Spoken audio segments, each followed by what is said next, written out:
Jóvenes estudiantes, muy buenas tardes y bienvenidos al curso de Historia Universal. Les habla el profesor Ronaldo Cotera y el tema que vamos a trabajar el día de hoy es el siguiente. Es sobre la cultura hebrea. El día de hoy vamos a conocer un poco más sobre esta cultura, ¿no? Y qué influencia también va a repercutir a nivel global. Como siempre digo, cuando nosotros estudiemos a una determinada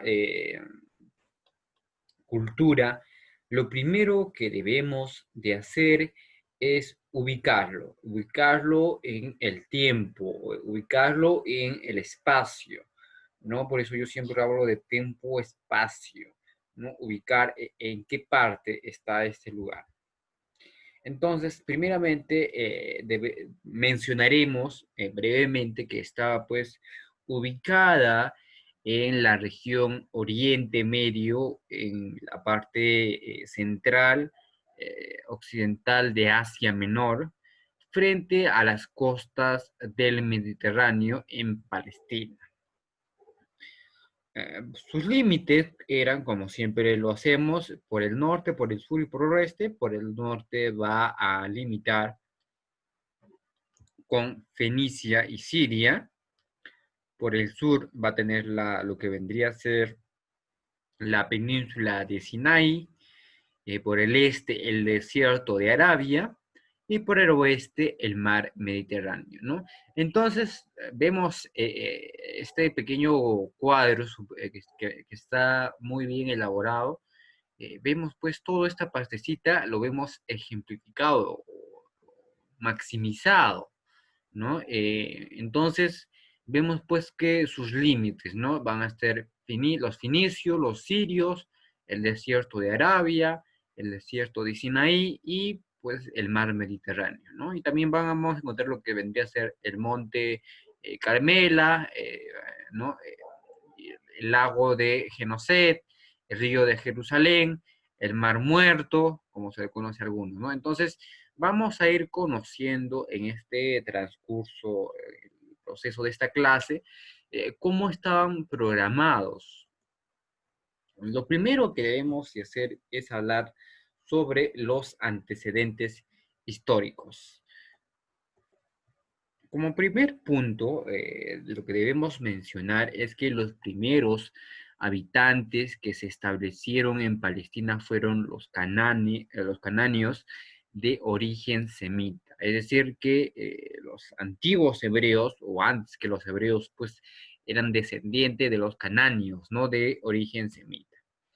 Como segundo punto, debemos mencionar que los judíos eran pues una tribu de raza semita que vivían en la región de Ur, ¿no? En el valle de Mesopotamia, 2000 años antes de Cristo. Ellos pues abandonaron la región de Ur y se trasladaron a Siria. Y desde ahí pues empezaron a expandirse poco a poco.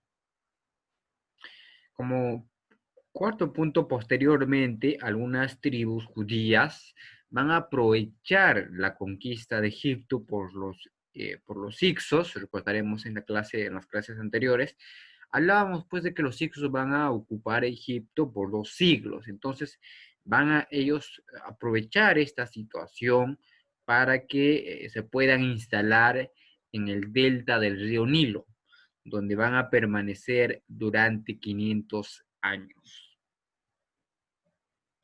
Después de la expulsión de los Ixos, los israelitas pues quedaron en el cautiverio, obligados a trabajos forzados y perseguidos por los egipcios. Entonces, mientras duró el periodo de lo que vendría a ser los Ixos, eh, vivieron pues una etapa, por así decirlo, próspera, pero una vez que fueron expulsados, y ya lo vimos en la clase pasada, los judíos pues van a quedar, o en este caso los israelitas quedan pues a merced de los egipcios, ¿no? Quienes van a esclavizar a los israelitas de aquel entonces.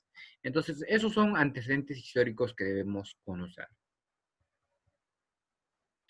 Ahora, ¿cuáles fueron los periodos de su historia? Vamos a ubicarlo en tres periodos. ¿Ya? Estos se van a dividir en tres periodos. El primero, que es el periodo de los patriarcas. Se le conoce periodo de patriarcas porque justamente fueron los que fundaron la cultura hebrea, ¿no? O la cultura judía, como algunos lo llaman. Y en ello vamos a encontrar a Abraham.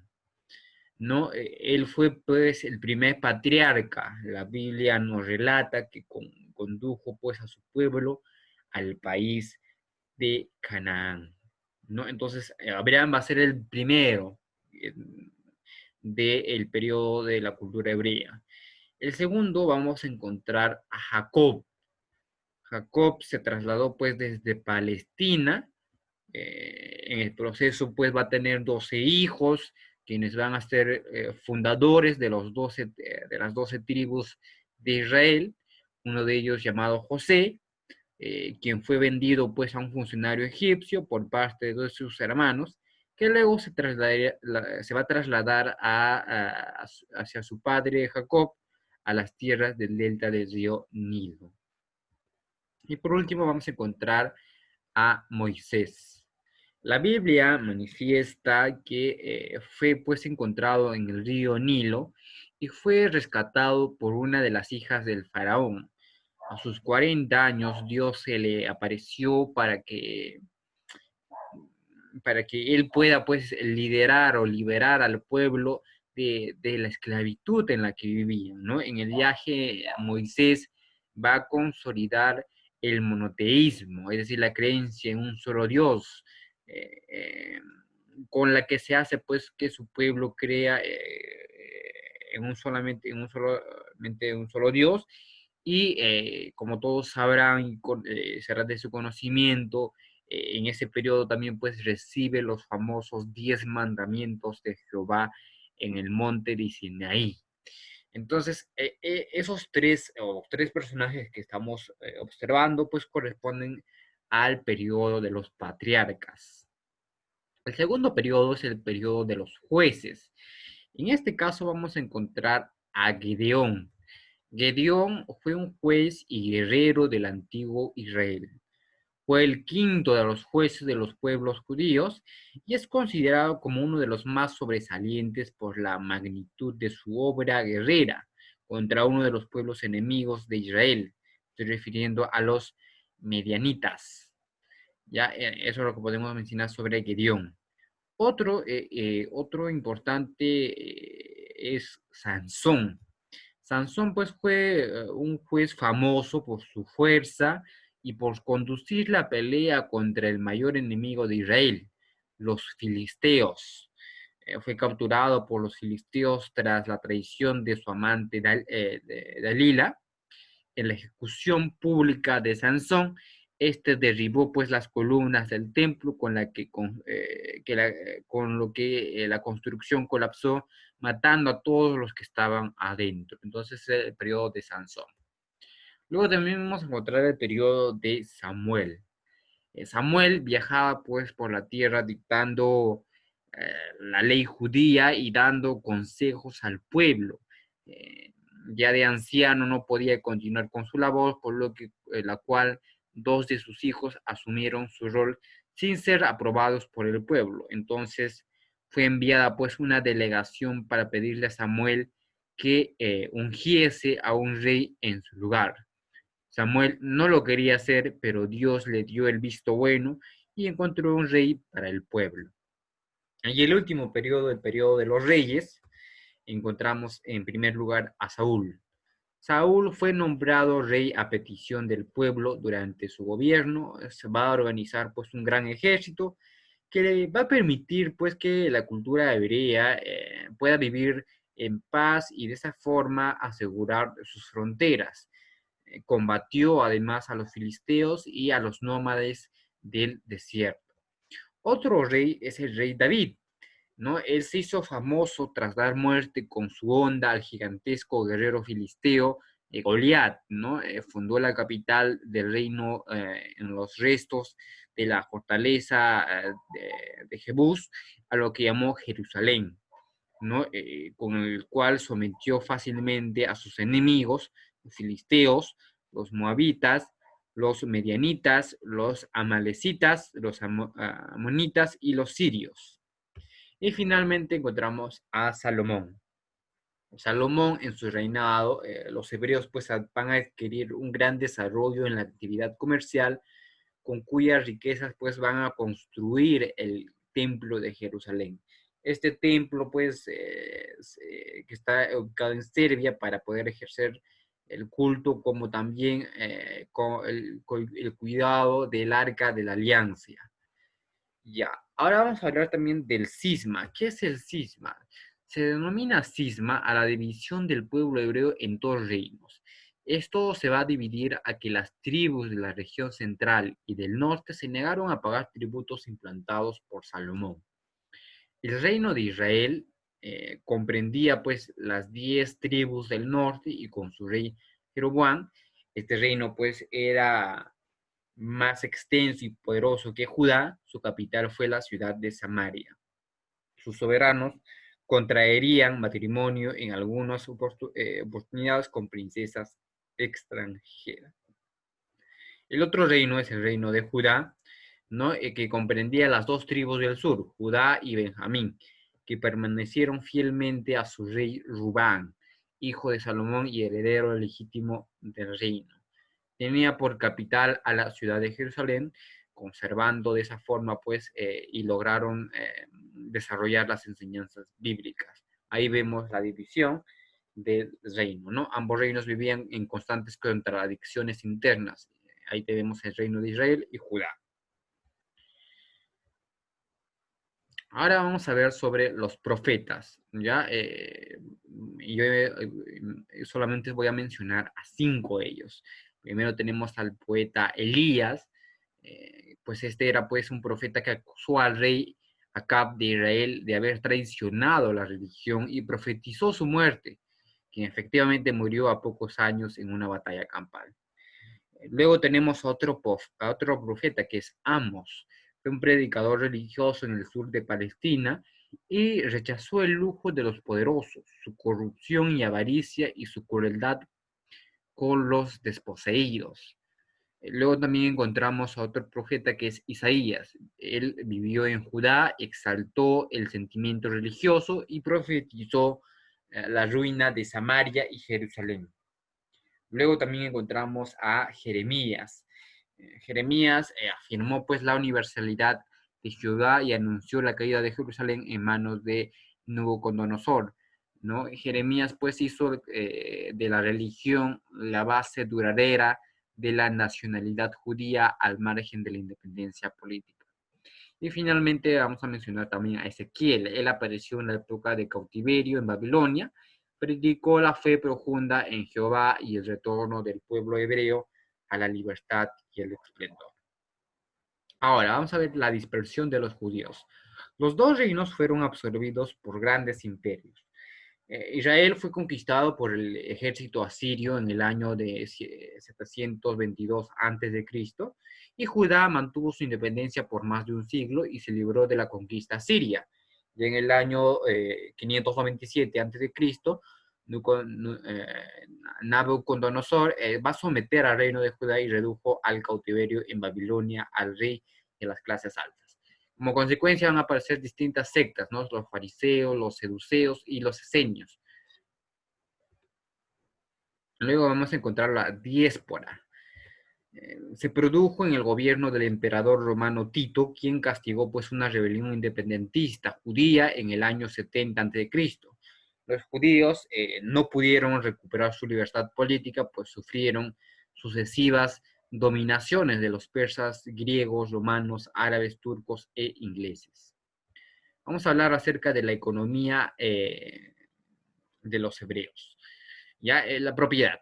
Dejaron en reposo pues los campos, cediendo a los pobres lo que la tierra pues produjera por sí misma. También se celebraba el año del jubileo, fiesta solemne que realizaba cada 50 años, 7 veces 7 veces, 7 años, en la que además de dejar en reposo las tierras, vivían pues a sus dueños originales las fincas vendidas y recobraban su libertad los esclavos. Otro también aspecto de la organización económica es la producción agropecuaria. Los hebreos van a destacar en la agricultura y sobresalieron el cultivo de trigo, la cebada, y la vid, el olivo y las higueras. Estos campos pues pastaban cabras, asnos, ovejas y bueyes. Y finalmente vamos a ver lo que es el comercio. El comercio y la industria van a prosperar durante el rey Salomón, ¿ya? Donde se va a ver la comercialización mediante caravanas por tierra y por medio de embarcaciones con los pueblos del Mediterráneo Oriental y del Mar Rojo, para lo cual contó con el equipamiento y la guía de los fenicios. Del país de Opir, costa de Somalia, África, traerían oro, piedras preciosas y maderas. Además, las especias y el incienso se importaban del reino de Saba, Arabia, a Palestina, que luego se va a distribuir en Egipto, Siria y Fenicia. Luego también se van a establecer relaciones comerciales entre Palestina y Tiro, ciudad fenicia que denominaba el Mediterráneo. El monoteísmo, la Biblia y el Decálogo, ¿ya? Entonces, vamos, como ya lo mencioné, el pueblo hebreo pues va a tener la creencia de solamente un solo Dios, al que van a llamar Jehová, creador de todas las cosas. Esto pues fue producto de una larga evolución religiosa gracias a Moisés, quien impulsó el monoteísmo durante 40 años a través del desierto. Dentro de lo que vendría a ser la religión encontramos la Biblia. La Biblia es un conjunto de libros sagrados o sagradas escrituras del pueblo judío y de las religiones cristianas. En ellas vamos a encontrar pues el Antiguo Testamento y el Nuevo Testamento. En el Antiguo Testamento es la historia de la civilización y la cultura del pueblo hebreo como elegido de Dios y depositario de sus promesas de la salvación del mundo, mientras que en el Nuevo Testamento es para los cristianos pues la historia de la realización y el cumplimiento de la persona de Cristo, de las antiguas profecías mesiánicas. Y finalmente encontramos lo que es el Decálogo. El Decálogo es donde se contienen pues los 10 normas o mandamientos que según la tradición bíblica fueron entregados a Moisés en el monte de Sinaí. El Estado de Israel y el pueblo judío, vamos a mencionar lo siguiente. Tras padecer distintas dominaciones, se va a encontrar, pues, o se van a poder establecer en el territorio de Palestina como resultado del esfuerzo por parte de los sionistas para obtener un territorio, ¿no? Además surge, pues, tras la Segunda Guerra Mundial en 1948, con su capital en Jerusalén. Tuvieron también distintos enfrentamientos bélicos con los pobladores árabes que estaban pues en la cercanía. Israel alcanzó apreciable desarrollo tanto político, económico y social. Bueno chicos, hasta aquí la clase del día de hoy. Espero que les haya gustado. Nos estaremos viendo en la siguiente semana.